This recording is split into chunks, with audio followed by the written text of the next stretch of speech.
सप्तविंशः सर्ग त्रिजटा स्वप्नः। इत्युक्ता सीतया घोरा राक्षस्य क्रोधमूर्छिताः काश्चिज्जग्मुस्तदा ख्यातुम् रावणस्य दुरात्मनः। तथा सीतामुपागम्य राक्षस्यो घोरदर्शनाः पुनः परुषमेकार्थम् अनर्थार्थमता ब्रुवन् अद्येदानीं तवानार्ये सीते पापविनिश्चये राक्षस्यो भक्षयिष्यामो मांसमेतद्यथा सुखम्। सीतां ताभिरनार्याभिर्दृष्ट्वा सन्तर्जितां तदा राक्षसी त्रिजटा वृद्धा प्रबुद्धा वाक्यमब्रवीत् आत्मानं खादता नार्या न सीतां भक्षयिष्यत जनकस्य सुतामिष्टां स्नुषां दशरथस्य च। स्वप्नो ह्यद्य मया दृष्टो दारुणो रोमहर्षणः राक्षसानामभावाय भर्तुरस्य जयाय च। एवमुक्ता त्रिजटया राक्षस्य क्रोधमूर्छिताः सर्वा एव ब्रुवन्ति त्रिजटां तामिदं वचः। कथयस्व त्वया दृष्टा स्वप्नोऽयं कीदृशो निशि। तासां तु वचनं श्रुत्वा राक्षसीनामुखाच्युतम् उवाच वचनं काले त्रिजटा स्वप्न संश्रितम्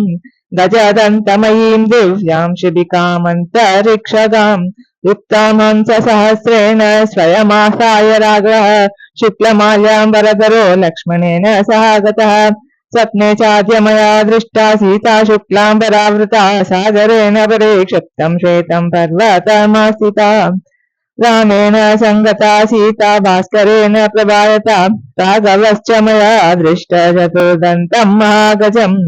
आरूढ शैलसङ्काशं चकास सह लक्ष्मणः ततस्तौ नरशार्दूलौ दीप्यमानो स्वतेजसा शुक्लमाल्याम्बरधरौ जानकीं पर्युपस्थितौ ततस्तस्य नगस्याग्रे ह्याकाशस्तस्य दन्तिनः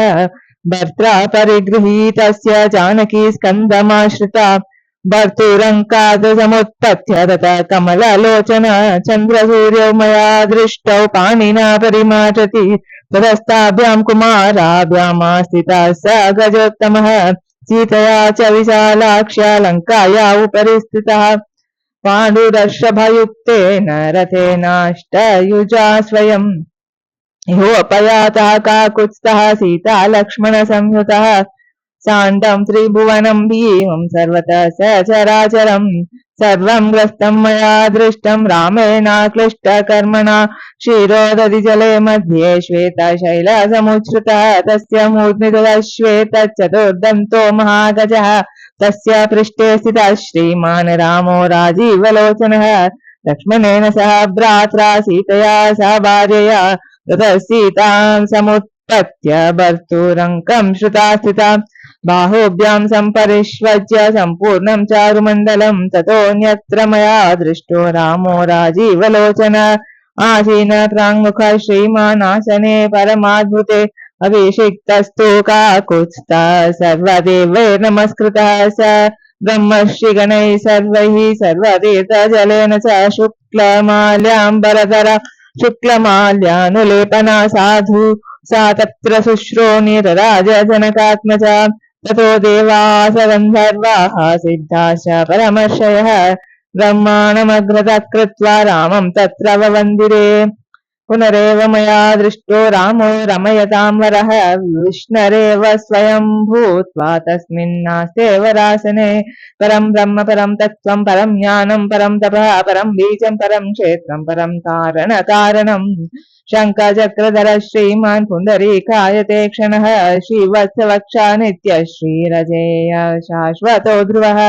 एवं भूतो महातेज राम कमललोचनः सर्वलोकेश्वर श्रीमान् राज रघुनन्दनः ततो अमरेन्द्रा पितरो मुनीन्द्रा गन्धर्व विद्याधरपन्नगेन्द्राः कृताभिषेकं परिवार्य रामं प्रतुष्टुभुः प्राञ्जलय प्रहृष्टाः ततस्तु सर्वाप्सरसः प्रहृष्टा नृत्यन्ति गायन्ति समेत्य तत्र वाद्यं प्रकुर्वन्ति समेत्य शङ्खा वंशाश्च वीणा मुरजाश्च भैर्यः ततोऽन्यत्र मया दृष्टो रामः सत्यपराक्रमः लक्ष्मणेन स भ्रात्रा भार्यया सह सीतया आरुह्य पुष्पकं दिव्यं विमानं सूर्यसन्निभम् उत्तरां दिशमालोक्य जगाम पुरुषोत्तमः एवं स्वप्ने मया दृष्टो रामो विष्णुपराक्रमः लक्ष्मणेन सह भ्रात्रा सीतया सह राघवः न हि रामो महातेजाः शक्यो जेतुं सुरासुरैः राक्षसैर्वापि चान्यैर्वा स्वर्गः पापजनैरिव रावणश्च मया दृष्टः क्षितौ तैलसमुक्षितः रक्तवासापि बन्मत्तः करवीराकृतस्रजः विमानात् पुष्पकादध्य रावण पतितो भुवि दृश्यमानः स्त्रिया दृष्टो मुण्डः कृष्णाम्बरः पुनः रतेन खरयुक्तेन रक्तमाल्यानुलेपनः प्रस्थितो दक्षिणामाशां प्रविष्टकर्दमहृदम् कण्ठे बद्ध्वा दशग्रीवं प्रमदा रक्तवासिनी कालीकर्दमलिप्ताङ्गी दिशं यां प्रकर्षति दिवं स्थैलं हसनृत्यन् भ्रान्तचित्ता कुलेन्द्रियः कर्दभेन ययौ शीघ्रं दक्षिणां दिशमास्थितः पुनरेव मया दृष्टो रावणो राक्षसेश्वरः पतितो अवाक्षिरा भूमौ गर्दभात् भयमोहितः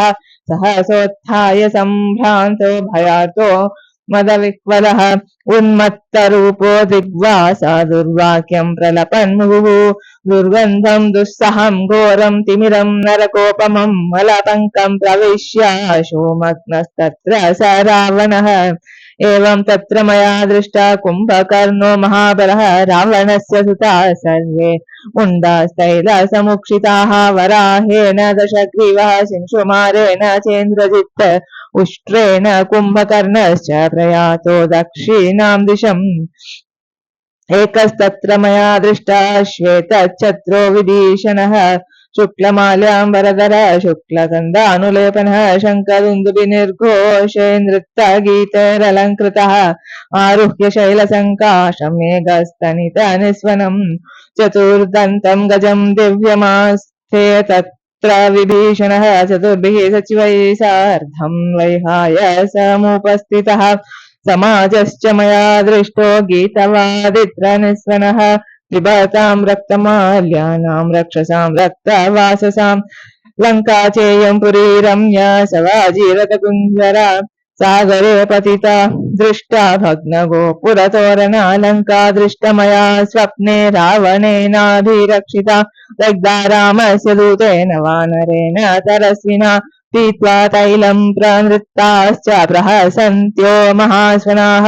लङ्कायां भस्मरूक्षायां प्रविष्टा राक्षसस्त्रियः कुम्भकर्णादयश्चेमे सर्वे राक्षसपुङ्गवाः रक्तं निवसनं गृह्य प्रविष्टा गोमाय कृते अपगच्छदनश्य ध्वं सीतामापस राघवः घातयेत परमामर्षि सर्वैः सार्धं हि राक्षसैः प्रियां बहुमतां भार्यां वनवासमनुव्रतां भर्त्सितां तर्जितां वापि नानुमन्स्यति राघवः तदलं क्रूरवाक्यैर्वः सान्त्वमेव विधीयताम् अभियाचामवैदेही मे तद्धि मम रोचते यस्यामेवं विधः स्वप्नो दुःखितायां प्रदृश्यते सा दुःखैर्विविधैर्मुक्ता प्रियं प्राप्नोत्यनुत्तमं दर्शितामभियाचध्वम् राक्षस्य किं विवक्षया राघवाद्धि भयं घोरं राक्षसानामुपस्थितं प्रणिपात प्रसन्ना हि मैथिली जनकात्मजा हलमेषा परित्रात्रम् राक्षसीर्महतो भयात् अपि चास्या विशालाच्च न किञ्चिदुपलक्षये विरूपमपि चाङ्गेषु सूक्ष्ममपि लक्षणं छाया वैगुण्यमात्रं तु शङ्के दुःखमुपस्थितं सुदुःखार्हमिमां देवीं वैहाय समुपस्थिताम् अर्थसिद्धिं तु वैदेह्याः